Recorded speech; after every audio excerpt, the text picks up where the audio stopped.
ગોંડલમાં અંદર ઇન્ટર થતાં જ આવે છે આશાપુરા માતાજીનું મંદિર અને આશાપુરા ડેમ. આશાપુરા માતાજીનું મંદિર ગોંડલ સ્ટેટનું પર્સનલ મંદિર છે.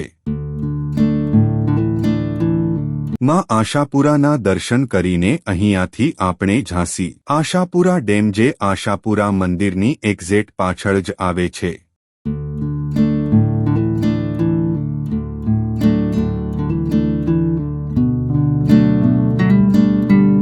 આ છે ગોંડલનો માં આશાપુરા ડેમ.